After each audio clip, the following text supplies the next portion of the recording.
Praise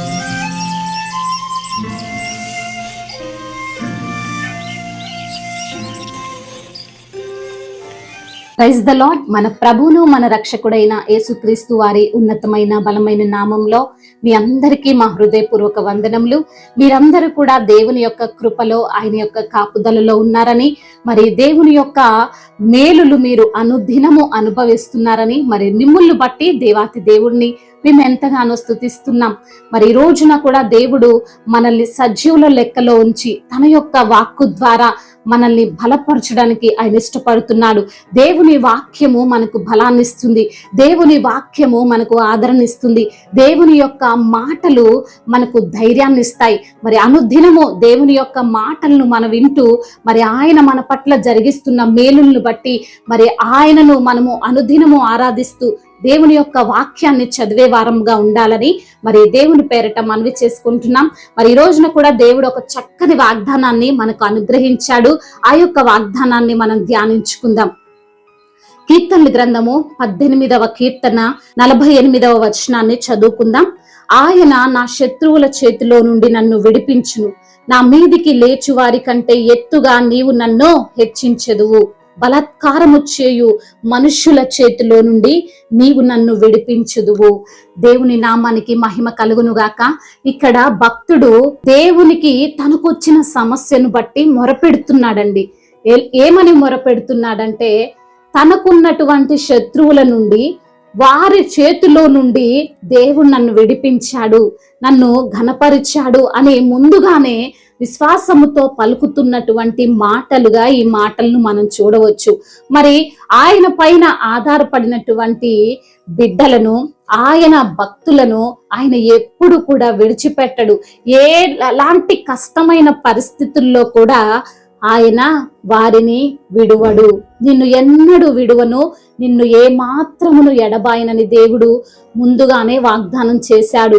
మరి భూమికి పునాదులు వేసినటువంటి దేవుడు, మరి ఆకాశమును భూమిని సమస్తాన్ని తన యొక్క నోటి మాట ద్వారా కలగజేసిన దేవుడు, మరి నువ్వు అనుభవిస్తున్నటువంటి కష్టములో నుండి, నువ్వు అనుభవిస్తున్న బాధలో నుండి, నువ్వు ఉన్నటువంటి కష్టతరమైన పరిస్థితుల్లో నుండి నిన్ను విడిపించలేడా?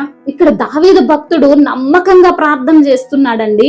నా శత్రువుల చేతిలో నుండి నన్ను విడిపించువాడు. మరి దేవునికి మనం కూడా అంతే విశ్వాసంతో ప్రార్థన చేసే వారముగా ఉండాలి.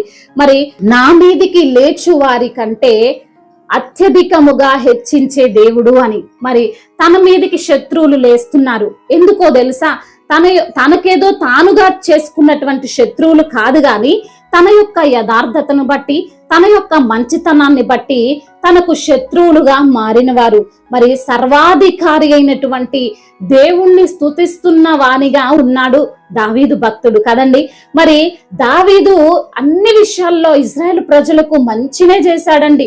ఎటువంటి కీడు వారికి చేయలేదు. వారు దాస్యత్వంలోనికి వెళ్ళిపోకుండా వారిని తప్పించాడు కూడా. మరి తానే యుద్ధం చేశాడు, గొలియాత్తో యుద్ధం చేసి మరి దావీదు కాపాడాడు. మరి చాలా విషయాల్లో సౌలు రాజుకు మేలు చేయాలనే చూశాడు. కానీ వారు తన యొక్క మంచితనాన్ని కూడా వారు పెద్దగా పట్టించుకోకుండా మరి తననే చంపాలని చూస్తున్నారు. ఆ సమయంలో దావీదు భక్తుడు ఈ యొక్క కీర్తన ద్వారా ప్రార్థిస్తున్నాడండి. మరి నా శత్రువులకు పైగా నన్ను హెచ్చించి వాడవు నీవే. తననేమో దేవుడు ఒకరిని తగ్గించును, ఒకరిని హెచ్చించును. మరి దావీదు చేసినటువంటి మంచికి గాను, దావీదు చేసినటువంటి సహాయానికి గాను వారు శత్రువులుగా మారారు. ఈ రోజున నీవు చేస్తున్న చోట, నువ్వు పని చేసుకుంటున్న ప్రాంతంలో, మరి నువ్వు చేస్తున్న ఉద్యోగంలో, మరి నువ్వు నమ్మకంగా నీ యొక్క గృహములో ఉంటున్నప్పటికీ నీ పైన నిందలు వేసేవారు, నిన్ను కావాలని అపహసించేవారు, కావాలని నిన్ను బాధ పెట్టేవారు ఉండొచ్చు. కానీ వారి చేతిలో నుండి ఎవరు నిన్ను తప్పిస్తారంటే కేవలం నువ్వు నమ్ముకున్న యేసయ్య తప్ప నిన్నెవరు కూడా రక్షించలేరు. మరి మనము నమ్ముకున్న దేవుడు సర్వశక్తిమంతుడు, సర్వాధికారి, గొప్ప దేవుడు.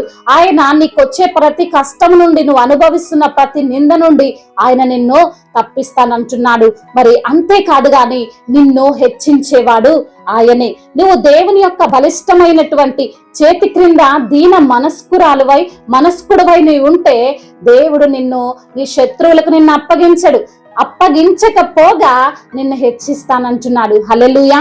మరి ఈ రోజున నువ్వు పనిచేసుకుంటున్న దగ్గర, నీ ఉద్యోగంలో నీకు ఎలాంటి శత్రువులు ఉన్నా ఆ శత్రువులందరికంటే నిన్ను ఎక్కువగా ఆయన హెచ్చిస్తానంటున్నాడు.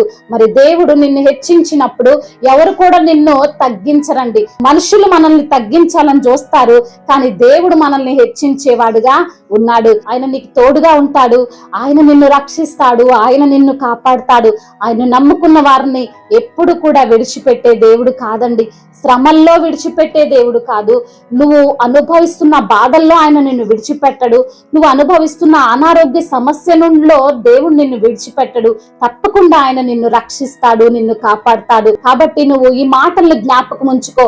దేవుడు నీ శత్రువుల చేతిలో నుండి నిన్ను విడిపిస్తాడు, మరి నిన్ను హెచ్చిస్తాడు అని దేవాతి దేవుడు మాట్లాడుతున్నాడు. మరి దేవుడు ఇచ్చినటువంటి వాగ్దానము మరి మీ జీవితాల్లో, నా జీవితాల్లో నెరవేర్చబడులాగున ప్రార్థన చేసుకుందాం.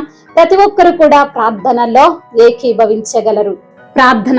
పరిశుద్ధుడైన దేవా, మా ప్రియ పరలోకపు తండ్రి, మీ ఘనమైన నామాన్ని బట్టి వందనాలయ స్తోత్రాలు అయ్యా. ఉన్నతుడివి, సర్వోన్నతుడు అయ్యా. మమ్మల్ని హెచ్చించే దేవుడవు నీవే. మా శత్రువుల నుండి మమ్మల్ని విడిపించే దేవుడవు నీవే. మేము అనుభవిస్తున్న కష్టాల నుండి, మేము అనుభవిస్తున్న బాధల నుండి అయ్యా, మేము పడుతున్న నిందలన్నిటి నుంచి కూడా మమ్మల్ని విడిపించి మమ్మల్ని రక్షించే దేవుడవు నీవే అని అయ్యా. మరి దానియేలుకు తోడైన దేవుడవు, దావీదుకు తోడైన దేవుడవును నీవే ప్రభా. మాకును మీరు తోడై ఉండి అయ్యా మా శత్రువులందరిపైన తండ్రి మమ్మల్ని హెచ్చించి బలపరచమని బ్రతిమలాడుకుంటున్నాం.